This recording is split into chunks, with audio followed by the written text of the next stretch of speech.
Hi guys, welcome to Cricket Chat with Venkatesh. Asia కప్కి శుభ్మన్ గిల్ని select చేయడం, శ్రేయస్ అయ్యర్ని పక్కన పెట్టడం, దీని మీద సోషల్ మీడియాలో ఇప్పటికీ ఆగ్రహ విషయాలు వ్యక్తం అవుతున్నాయి.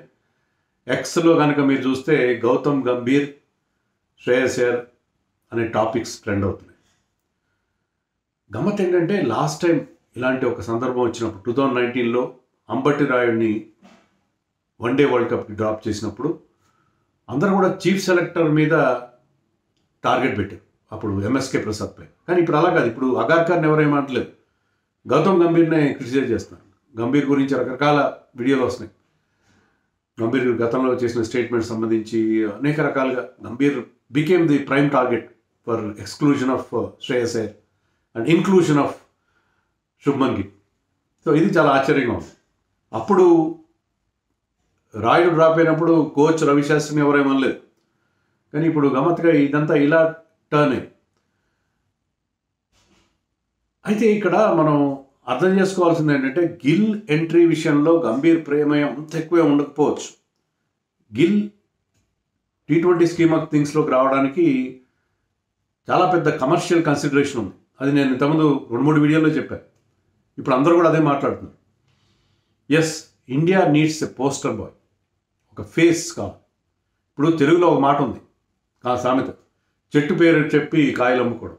అలాగా మీకు ఒక పర్సనాలిటీ కావాలి, ఒక ప్రోడక్ట్ని మీరు సేల్ చేయాలంటే మీకు ఒక ఫేస్ కావాలి, ఒక సెలబ్రిటీ కావాలి. ఒక సెలబ్రిటీని పెట్టి కదా అన్ని ప్రోడక్ట్స్ అన్ని మార్కెటింగ్ చేస్తారు, ఎండార్స్మెంట్స్ సెలబ్రిటీస్ చేస్తారు. అలాగే సినిమా హిట్ కావాలంటే మీకు హీరో కావాలి, పెద్ద హీరో కావాలి, మార్కెట్ ఉన్న హీరో కావాలి. అలాగే ఇండియన్ క్రికెట్ని మార్కెట్ చేయాలంటే కూడా మీకు ఒక హీరో కావాలి. Because Virat Kohli almost retire అయినట్టే, అన్ని ఫార్మాట్స్ నుంచి రిటైర్ అయ్యాడో, మరొక రిమైనింగ్ ఫార్మాట్లో చేస్తారో మనకు తెలీదు. రోహిత్ శర్మ కూడా అదే పరిస్థితి. సో ఇండియాకి ఇప్పుడు సడన్గా ఒక వెలితి, హీరోలు లేని కొరత ఏర్పడింది. We need a hero. సినిమాకి ఎలా అయితే హీరో కావాలో అక్కడ హీరో కావాలి. సో ఆ హీరోని శుభ్మన్ గిల్ని అలాంటి హీరోగా తయారు చేయాలని చెప్పి బీసీసీఐ ఒక పెద్ద ప్లాన్లో ఉంది. దానిలో భాగంగానే అతను సడన్గా T20 టీంలోకి వచ్చాడు. లాస్ట్ టైం వరల్డ్ కప్లో ఆడినప్పుడు అప్పుడు Virat Kohli was very much they. T20 world కప్లో శుభ్మన్ గిల్ ప్లేస్ దొరకనప్పుడు. కానీ ఈసారి శుభ్మన్ గిల్ని తీసుకొచ్చి సడన్గా టీంలో చేర్చారు. మీరు ఖచ్చితంగా టీం ఇంట్రెస్ట్ దృష్టిలో పెట్టుకుంటే శుభ్మన్ గిల్కి ప్లేస్ ఉండదు అని నేను ఖచ్చితంగా చెప్తాను. శుభ్మన్ గిల్ మీద నాకు ఎలాంటి ద్వేషం కానీ ఎలాంటి చెడు అభిప్రాయం కానీ లేదు. Is a fantastic player, class player. కానీ అతని గేమ్ T20 ఫార్మాట్కి సూట్ కాదు.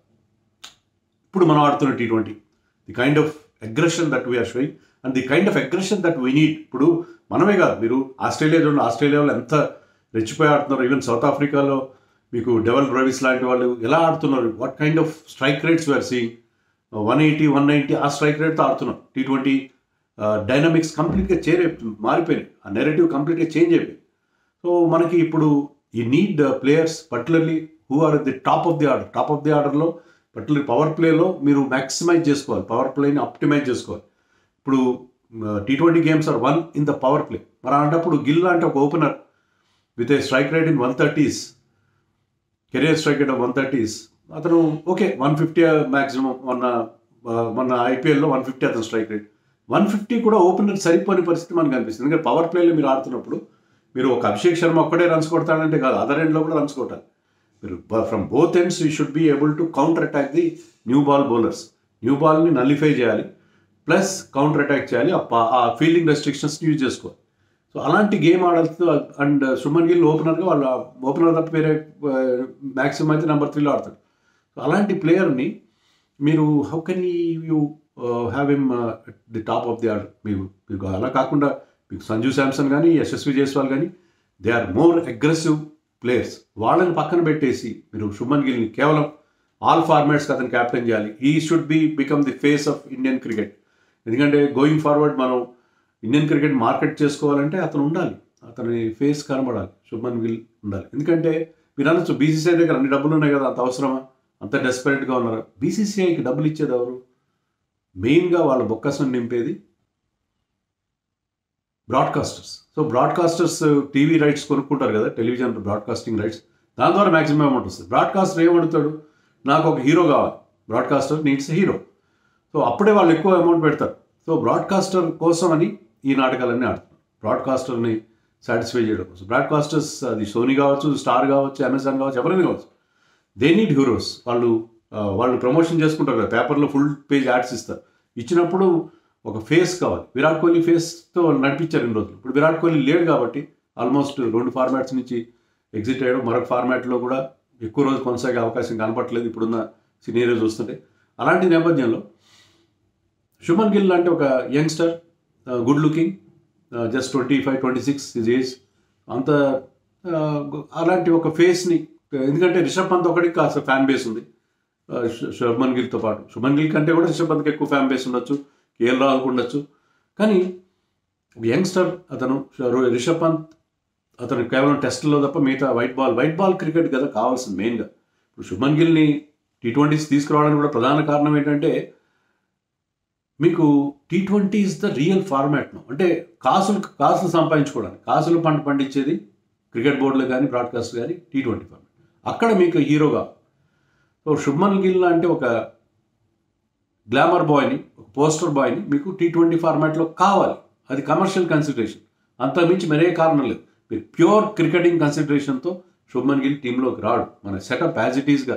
Okay, Sanju Samson had problems against Jofra Archer. మన ఇంగ్లాండ్తో జరిగిన 5 మ్యాచ్ల సిరీస్లో, మన లాస్ట్ టైం మనం ఆడిన T20 సిరీస్లో 5 సార్లు కూడా అతను ఫుల్ షాట్ కొడుతూ షార్ట్ బాల్కి అగేన్స్ట్గా అవుతాడు. ముఖ్యంగా Archer troubled him like anything. వినో ఆ సిరీస్లో ఒక్క మంచి స్కోర్ కూడా చేయలేదు. But he can make amends. So ఇమీడియట్గా అతను పక్కన పెట్టేస్తే అతనికి ఇదే గౌతమ్ గంభీర్ చెప్పాడు ఒకప్పుడు అని అతనే చెప్పాడు మన అశ్విన్ పాడ్కాస్ట్లో.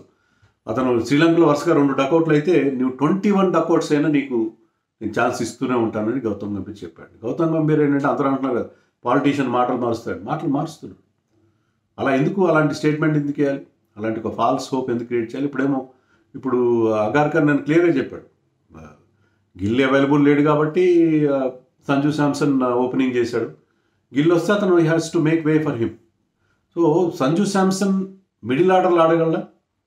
మిడిల్ ఆర్డర్లో ఆడి కదా అతను ఫెయిల్ అయింది. ఇప్పుడు గౌతమ్ గంభీర్ సంజు శాంసన్ చేసిన గొప్ప మేలు ఏంటంటే అతను ఓపెనర్గా ఆడించాడు. ఓపెనర్గా ఆడిన వెంటనే అతను ఈ టేస్టెడ్ సక్సెస్, 3 100s చేశాడు T20 ఇంటర్నేషనల్స్లో. సో అది ఆ ట్రాన్స్ఫర్మేషన్ అతను అక్కడికి వచ్చింది. సో ఆ ప్లేస్లో ఆడించకుండా మళ్ళీ అతన్ని మిడిల్ ఆర్డర్లో ఆడితే, మిడిల్ ఆర్డర్లో అతను యావరేజ్ బాగాలేదు.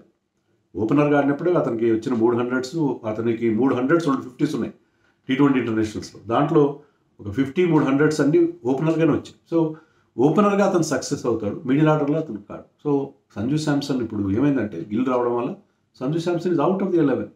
సంజు శాంసన్ నెంబర్ 5 ఆడించడం వేస్ట్. అతను is not going to do well.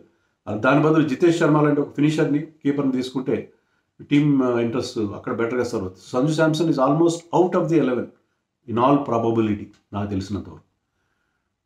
So Gill రావడం వల్ల మన సిస్టమ్ దెబ్బతింది. మనం పవర్ ప్లేలో ఒక అగ్రెసివ్ మోడ్లో ఆడుతున్నాము. ఇప్పుడు సూర్యకుమార్ కానీ, తిలక్ వర్మ కానీ అందరూ కూడా మీకు ఇండియా ఇటీవల కాలంలో సూర్యకుమార్ క్యాప్టెన్సీలో ఐ థింక్ 22 మ్యాచెస్ ఆడితే మనం 17-18 గెలిచాం. దానికి కారణం ఏంటంటే అల్ట్రా అగ్రెసివ్ మోడ్లో ఆడుతున్నాం. Shubman Gill will not fit in to that dynamics. అలాంటి స్ట్రైక్ రేట్తో అతను ఆడలేదు. అతని న్యాచురల్ గేమ్ అది కాదు. He will play like Virat Kohli role అతను ఫిల్ చేస్తాడు కానీ T20sలో will play like Virat Kohli, taking a single there and hitting all along the ground, boundary chance వస్తే బౌండరీ కొట్టడం. అంతేగాని is not a big six hitter కానే కాదు. అలాంటప్పుడు మీకు ఓపెనర్గా అతను ఏ విధంగా ఫిట్ అవుతాడు? జస్ట్ ఈ కమర్షియల్ కన్సిడరేషన్ తప్ప మరొక కన్సిడరేషన్ లేదు. అతను అన్ని ఫార్మాట్స్లో అతన్ని ఫేస్ ఆఫ్ ఇండియన్ క్రికెట్గా చేయడం కోసమే తీసుకొస్తున్నారు. రెండోది ఏంటంటే, ఇది ఈ మధ్య ఇప్పుడు వస్తున్నది ఏంటంటే, అతను మాట వింటాడు, మెతక మనిషి. ఇండియన్ క్రికెట్లో గతంలో కూడా చూసాం మనం. 1989 ఆ టైంలో, 89-90 ఆ టైంలో మియా కెప్టెన్ బనోగి అని చెప్పి అప్పటి selection committee chairman Raj Singh Dungarpur Azharuddin అడుగుతారు. అప్పుడు రవిశాస్త్రి ఉన్నాడు, శ్రీకాంత్ లాంటి వాళ్ళు ఉన్నారు. అందరినీ పక్కన పెట్టి, శ్రీకాంత్ అఫ్కోర్స్ అప్పుడు ఏదో కొంచెం బ్యాన్లో ఉన్నాడు, రవిశాస్త్రి లాంటి వాళ్ళని పక్కన పెట్టేసి ఇతన్ని ఎందుకు ప్రొజెక్ట్ చేశారంటే అజరుద్దీన్ మెతక మనిషి. అజరుద్దీన్ ఈజ్ నాట్ చాలా సకల గుణాభిరాముడు ఏం కాదు, కానీ మెతగ్గా ఉంటాడు మనిషి. చెప్పిన మాట వింటాడు. సెలెక్టర్స్ కానీ BCCI పెద్దలు కానీ చెప్పిన మాట వింటాడు అనే ఉద్దేశం. దాదాపు 10 years పాటు ఇండియన్ క్రికెట్ని అతను కెప్టెన్గా ఉన్నాడు. 3 World Cups ఇండియా లీడ్ చేశాడు వితౌట్ గ్రేట్ సక్సెస్. దానికి కారణం ఏంటంటే అతను పెద్దల మాట, బీసీసీఐ పెద్దల మాట, సెలెక్టర్ల మాట వింటాడు. వాళ్ళ ఇన్స్ట్రక్షన్స్ తూచా తప్పకుండా పాటిస్తారు. ఇప్పుడు కూడా అదే జరుగుతుంది అని చాలామంది అభిప్రాయం. ఎందుకంటే శ్రేయస్ అయ్యర్ లాంటి వాళ్ళు మాట, శ్రేయస్ అయ్యర్ నన్ను అడిగితే టీంలోకి రావాలి, ప్లస్ వైట్ బాల్లో అట్లీస్ట్ T20స్లోనే క్యాప్టెన్గా ఉండాలి. What kind of record, fantastic record he has in T20s as captain in IPL. ఢిల్లీని ఎన్నో సంవత్సరాల తర్వాత ప్లే ఆఫ్ తీసుకెళ్ళాడు. ఒక సంవత్సరం, ఇంకో సంవత్సరం ఫైనల్ తీసుకెళ్ళాడు. KKRకి టైటిల్ గెలిపించి పెట్టాడు. అండ్ పంజాబ్ కింగ్స్ 2014 తర్వాత ఎప్పుడు వాళ్ళు ప్లే ఆఫ్స్ కూడా రాని టీంని ప్లే ఆఫ్స్ తీసుకెళ్ళడం కాకుండా ఫైనల్ దాకా తీసుకెళ్ళాడు. And he led by example. బ్రహ్మాండమైన పర్ఫార్మెన్స్ ఇచ్చాడు. 175 స్ట్రైక్ రేట్, 600 రన్స్ చేశాడు. 600 పైగా రన్స్ చేసి 175 స్ట్రైక్ రేట్ ఉన్నవాళ్ళు 175 స్ట్రైక్ రేట్ అంటే చాలా హై రిస్క్ గేమ్ ఆడతారు. వాళ్ళు ఎక్కువ రన్స్ చేయరు, చాలా అరుదుగా చూస్తాం. కానీ హై రిస్క్ గేమ్ ఆడుతూ కూడా 600 రన్స్ చేయడం, అది ఒక క్రిస్ గేల్కి సాధ్యమైంది. 2018లో రిషబ్ పంత్కి సాధ్యమైంది. Only third batsmen to score 600 runs with strike rate of 175. అలాంటి పర్ఫార్మెన్స్ ఇచ్చిన తర్వాత కూడా అతను కనీసం టీంలో ప్లేస్ లేకపోవడం ఏంటి? క్యాప్టెన్గా ఉండాలి, అతను క్యాప్టెన్ చేయాలి. ఎందుకంటే క్యాప్టెన్గా అతనికి రికార్డ్ బాగుంది. మీరు ఇదే గౌతమ్ గంభీర్ అనాలజీ తీసుకోండి. Gautam Gambhir Indian team coach ఎలా అయ్యాడు? బికాస్ KKRకి సడన్గా అతను టైటిల్ గెలిపించి పెట్టాడు. KKR ఫార్చ్యూన్స్ చేంజ్ చేశాడు, KKR టీంని గెలిపించి పెట్టాడు. అతను కోచ్గా చాలా బాగా పర్ఫామ్ చేస్తున్నాడు IPLలో అని చెప్పి IPL పర్ఫార్మెన్స్ ఆధారంగా అతను తీసుకొచ్చారు కదా. మరి అదే IPL పర్ఫార్మెన్స్, ఆ ఎనాలజీ మీకు గంభీర్కి వర్తించింది, అయ్యర్కి ఎందుకు వర్తించదు? సో అయ్యర్ కూడా రావాలి కదా టీంలో, కనీసం 20లో కూడా ఉండలేడా? 20లో కూడా ఉండలేడా అయ్యర్? మీరు అర్థం చేసుకోండి. Dhruv Jurel third wicketkeeper మీకు ఎప్పుడైనా చూసారా మీరు ఇండియన్ టీంలో? స్టాండ్ బైస్లో third wicketkeeper, second wicket. ఒకసారి కొన్ని సందర్భాల్లో ఒకే కీపర్తో వెళ్తాం, ఇంకొక కీపర్ని మనం స్టాండ్ బైస్లో పెట్టుకున్న సందర్భాలు, లేకపోతే ఇద్దరు కీపర్స్ ఉంటారు మెయిన్ టీంలోనే. అంతే తప్ప ముగ్గురేసి కీపర్స్ ఏం అవసరం ఉంటారు మీకు? జితేష్ శర్మ ఉన్నాడు, సంజు శాంసన్ ఉన్నాడు మెయిన్ టీంలో, స్టాండ్ బైస్లో ధ్రువ్ జురెల్. అంటే మీకు కనీసం 20లో కూడా ఉండలేడా? టాప్ 20 బెస్ట్ ఇండియన్ క్రికెటర్స్లో కూడా శ్రేయస్ అయ్యర్ లేడా? దానికి కారణం ఏంటి? కనీసం ఇక్కడ పెట్టచ్చు, కంటి తుడుపుగా ఇక్కడ పెట్టచ్చు కదా. ఈవెన్ 2019లో Ambati Rayudu was in the standbys. At least he was in the standbys. He was not called when injuries happened, but he was in the standbys. ఇక్కడ స్టాండ్ బైస్లో కూడా లేడు శ్రేయస్ అయ్యర్. ఒక థర్డ్ వికెట్ కీపర్ ఉన్నాడు. అవసరమా థర్డ్ వికెట్ కీపర్? ఇప్పుడు కొన్ని కాన్స్పిరసీ థియరీస్ కూడా వస్తున్నాయి బయటకు. కొంతమంది జర్నలిస్టులు రైవ్ స్పోర్ట్స్లో వాటిలో చెప్తున్నారు ఏంటంటే, ఛాంపియన్స్ ట్రోఫీ టీం అనౌన్స్ చేసినప్పుడు నిన్నంటే ఏదో ఫ్లైట్ డిలే అయ్యి లేట్ అయింది, ముంబై వర్షాల వల్ల ప్రెస్ కాన్ఫరెన్స్ లేట్ అయింది. అప్పుడు 2 గంటల పైగా ప్రెస్ కాన్ఫరెన్స్ లేట్ అయింది. దానికి ప్రధాన కారణం ఏంటంటే గంభీర్ ఛాంపియన్స్ ట్రోఫీలో శ్రేయస్ అయ్యర్ ఉండడం ఇష్టం లేదు. కానీ రోహిత్ శర్మ అప్పటి కెప్టెన్ గంభీర్ ఉండి తీరాల్సిందే అని చెప్పి పట్టుబట్టి మరీ టీంలోకి ఎంచుకున్నాడు. దాని మీద 2 గంటల పాటు తర్జన భర్జనలు జరిగినాయి. అందుకే లేట్ అయిందని వాళ్ళు చెప్తున్నారు. I don't know whether how much that was true. అది ఎంతవరకు నిజమనే మనకు తెలియదు. అదైతే వాళ్ళు అంటున్నారు. అంటే ఇవన్నీ కూడా ఇప్పుడు బయటకు వస్తున్నాయి. కొన్ని వాళ్ళు కొంతమంది చెప్తారు, ఎవరైతే ఆ మీటింగ్లో భాగంగా ఉన్నారో వాళ్ళు చెప్తారు, చెప్పిన మాటలు బయటకు వస్తారు. 2 గంటల పాటు చర్చలు జరిగినాయి ఏంటంటే, సో ఒక ప్లేయర్ని టార్గెట్ చేయడం ఎంతవరకు కరెక్ట్? అది గంభీర్ కావచ్చు, ఏమన్నా ఎవరంటే నువ్వు గంభీర్ వ్యతిరేక అంటారు. కానీ ఇదే కదా ఇప్పుడు కొన్ని విషయాలు మనం ఓపెన్గా మాట్లాడుకోవాలి. సో అది అంటున్నాను. సో అతనికి గంభీర్కి శ్రేయస్ అయ్యర్ అంటే పడదు. ఎందుకంటే KKR టైటిల్ గెలిచినప్పుడు నాకు రావాల్సిన క్రెడిట్ రాలేదని శ్రేయస్ అయ్యర్ అన్నాడు. శ్రేయస్ అయ్యర్ ఇలాగా మేనేజ్మెంట్ మాటలకి ఎస్ అనే, ప్రతిదానికి ఎస్ అని తలవొకే టైప్ కాదు. ఈవెన్ వాళ్ళ CEO వెంకీ మైసూర్ మీద కూడా అతను కామెంట్ చేశాడు. అతను ఎక్కువ ఇంటర్ఫియర్ అవుతాడని డైరెక్ట్గా పోస్ట్ మ్యాచ్ ప్రెస్ మీట్లో పోస్ట్ మ్యాచ్ ప్రెజెంటేషన్ అప్పుడే చెప్పాడు. So Shreyas Iyer will not mince words. అతను నీళ్లు నమ్మడం అలవాటు అయ్యేవాడు కాదు. అందుకే అతను he will not be a favourite. So చాలామంది ఏమంటారంటే Shreyas Iyer, Rishabh Pant, Hardik Pandya, for that matter Virat Kohli, Rohit Sharma, వీళ్ళందరూ కూడా మరి కోచ్ మాట, మరి బీసీసీఐ పెద్దల మాట వినేవాళ్ళు కాబట్టి వాళ్ళందరినీ తప్పించేసి ఎవరైతే తమ మాట వింటారో వాళ్ళని టీంలో పెట్టుకునే ప్రయత్నం చేస్తున్నారు అని సూర్యకుమార్ కావచ్చు. సూర్యకుమార్ అయితే మైల్డ్ గే, శుభ్మన్ గిల్ అయితే మైల్డ్ గే. వాళ్ళని పెట్టుకుని కథ నడిపిద్దామని చెప్పి ప్రయత్నం చేస్తున్నారు. అది జైషా కావచ్చు, అగార్కర్ కావచ్చు, మరొకరు కావచ్చు, ఎవరైనా కావచ్చు అని కూడా అంటున్నారు. సో ఇవన్నీ కూడా ఇప్పుడు క్లియర్గా Shreyas Iyer has been targeted. సరే, అతను టెస్ట్ మ్యాచ్లో అతను పెట్టకపోవడానికి దేర్ వెరీ సమ్ రీజన్. ఎందుకంటే కరుణ్ నాయర్, అభిమన్యు లాంటి వాళ్ళకి అవకాశం ఇవ్వాలి. బికాస్ వాళ్ళు డొమెస్టిక్లో చాలా బాగా పర్ఫామ్ చేశారు. శ్రేయస్ అయ్యర్కి ఎప్పుడు కూడా ఆ షార్ట్ బాల్ వీక్నెస్ అనేది ఉంది. కానీ ఆ షార్ట్ బాల్ వీక్నెస్ నుంచి కూడా అతను బయటపడ్డాడు. మొన్న ఐపీఎల్లో చూసాం మనం. రబాడా తర్వాత బుమ్రా లాంటి బౌలర్స్ని బ్రహ్మాండంగా ఆడడం చూసాం మనం. సో అతను పేస్ బౌలింగ్ని బ్రహ్మాండంగా ఫేస్ చేస్తున్నాడు. అండ్ అశ్విన్ కూడా అదే చెప్పాడు. అశ్విన్ ఏమంటాడంటే, ఓకే, శుభ్మన్ గిల్ టీంలో రావడం నాకు ఏం అభ్యంతరం లేదు, ఐఎమ్ హ్యాపీ విత్ ఇట్. కానీ I feel very sad for Shreyas Iyer and Yashasvi Jaiswal అంటాడు అశ్విన్. ఎస్, వాళ్ళిద్దరు కూడా. యశస్వి జైస్వాల్ చేసిన తప్పే ఉంది. జైస్వాల్ని మీరు ఒక్క ఫార్మాట్కి పరిమితం చేస్తున్నారు. అతను వన్ డేలో ఆడలేదు. వన్ డేలో I think I never played one days. And test మ్యాచ్లో ఆడే ప్లేయర్ అతను, అంత అగ్రెసివ్ ప్లేయర్. T20స్లో అతనికి శుభ్మన్ గిల్ కంటే బ్రహ్మాండమైన స్ట్రైక్ రేట్ ఉంది, బ్రహ్మాండమైన రికార్డు ఉంది. మరి ఎందుకు అతను పక్కన పెట్టేస్తున్నారు? బౌలింగ్ చేయడం అని చెప్పి. మరి గిల్ బౌలింగ్ చేస్తాడు, బౌలింగ్ చేయడం యశస్వి జైస్వాల్ అన్నాడు. అభిషేక్ శర్మ బౌలింగ్ చేస్తాడు. ఇద్దరు లెఫ్ట్ హ్యాండర్స్ ఉండరు. ఇద్దరు లెఫ్ట్ హ్యాండర్స్ ఎన్ని టీమ్స్కి ఆడలేదు ఓపెనర్స్గా.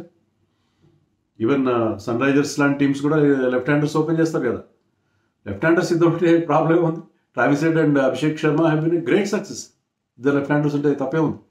సో ఈ లాజిక్ ఏం అర్థం కాదు. యశస్వి జైస్వాల్ లాంటి ఒక ప్లేయర్ని ఒక ఫార్మాట్కి టెస్ట్ మ్యాచ్లకి పరిమితం చేయడం చాలా అన్యాయం.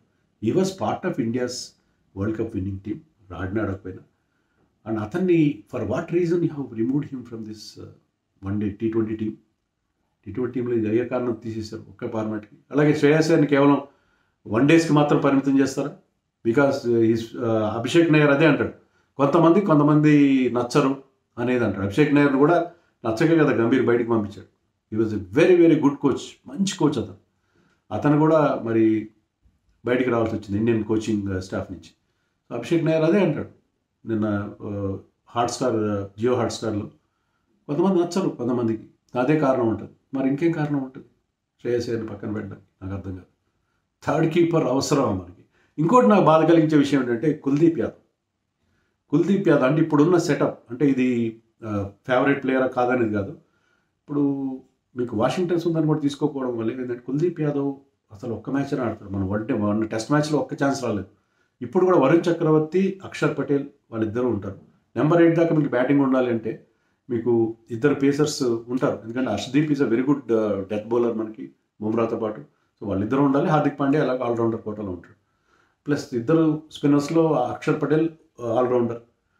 మరొక స్పిన్ ప్లేస్ మాత్రం Varun Chakravarthy of late has done really well. Varun Chakravarthy ఉంటాడు, కుల్దీప్ ఉండడేమో అనిపిస్తుంది. ఎక్కడైతే మీకు కేవలం మీరు బుమ్రా అండ్ హార్దిక్ పాండ్యాతో వెళ్తారో, మనం last time champions trophy final కూడా 4 స్పిన్నర్స్తో వెళ్ళాం. కానీ అప్పుడు పిచ్లు ఏంటంటే అప్పుడు towards the end of the season పిచ్లు కాబట్టి అప్పుడు బాగా తకాయించిపోయిన టైర్డ్ పిచ్చెస్ మీద మీకు స్పిన్నర్స్కి హెల్ప్ ఉంటుంది. ఇప్పుడు సీజన్ బిగినింగ్లో మనం యూఏఈ వెళ్తున్నాం. ఇప్పుడు స్పిన్నర్స్కి అంత హెల్ప్ ఉండకపోవచ్చు. అలాంటప్పుడు మనం 3 స్పిన్నర్స్ 2 పేసర్స్తో కాకుండా 3 పేసర్స్ 2 స్పిన్నర్స్తో వెళ్తాం. So when Varun becomes your first choice spinner along with Axar, మీకు కుల్దీప్కి ఎంత ఫ్రస్ట్రేటింగ్ ఉంటుంది. He's one of the best bowlers in India. కానీ మనం అతన్ని 11లో ఆడించలేకపోతున్నాం. ఇది నాకు ఈ టీంలో చాలా బాధ కలిగింది. అలాగే Harshit Rana on what basis? IPL ఎందుకు క్రైటీరియా కాదు? Harshit Rana didn't have a great IPL, but Prasidh Krishna ఆడే గ్రేట్ ఐపీఎల్. అశ్విన్ చెప్పినట్టుగా మీకు ఏ లెంత్ వేస్తే మీరు బ్యాట్స్మెన్ని క్వైట్గా ఉంచగలరు, ఏ లెంత్ అనేది అతను లెంత్ పట్టుకున్నాడు. వన్ డేస్లో T20స్లో ఏ లెంత్ వేయాలన్నా లెంత్ పట్టుకున్నాడు. దానివల్ల he one the purple cap. He had a great success in Gujarat, Ahmedabad పట్టలేదు, ఫ్లాట్ వికెట్. అలాంటి ప్లేయర్ని మీరు స్టాండ్ బేస్లో పెట్టి హర్షిత్ రాణాని ఏ బేసిస్ని సెలెక్ట్ చేశారు నాకైతే అర్థం కాలేదు. మీరు నెంబర్ 8 దాకా ఎలాగో బ్యాటింగ్ ఉంటుంది. హర్షిత్ రాణా కొంచెం బెటర్ బ్యాట్స్మెన్ అయినా ఇదైతే నాకు అర్థం కాదు. మోస్ట్లీ ఆ థర్డ్ పేసర్కి అసలు ఛాన్సే రాదు. You should at least reward Prasidh Krishna for his IPL performance to keep him in the 11. కానీ మనం అప్పుడు టెస్ట్ మ్యాచ్లకి అతను కంటిన్యూ అవ్వడం చూసాం మనం. మళ్ళీ ఇక్కడ సో నీ ఫేవరెట్ ప్లేయర్స్ని కొంతమంది తెచ్చుకోవడం, కొంతమందిని పక్కన పెట్టడం, ఇది క్లియర్గా జరుగుతుంది ఇండియన్ క్రికెట్లో. మీరేమని అనుకోండి. So I'm trying to be very very frank with you. So ఈ ట్రెండ్ అనేది నాకు నచ్చలేదు. అదే నేను వీడియోలో మీకు చెప్పదలుచుకున్న విషయం. ఇంతకుమించి ఎక్కువ చెప్తే ఇంకా మరి చాలా మరీ ఓపెన్ అయినట్టుగా ఉంటుంది. సో ఇది నా అభిప్రాయం. శ్రేయస్ లేకపోవడానికి కారణం బహుశా కోచ్ కానీ చీఫ్ సెలెక్టర్ కానీ నచ్చకపోవడం కారణం తప్ప క్రికెటింగ్ రీజన్స్ లేవు. అలాగే శుభ్మన్ గిల్ టీంలో ఉండడానికి మార్కెటింగ్ రీజన్స్ తప్ప క్రికెటింగ్ రీజన్స్ నాకు కనపట్లేదు, నా అభిప్రాయం. మరి మీరేమనుకుంటున్నారో కామెంట్స్లో చెప్పండి.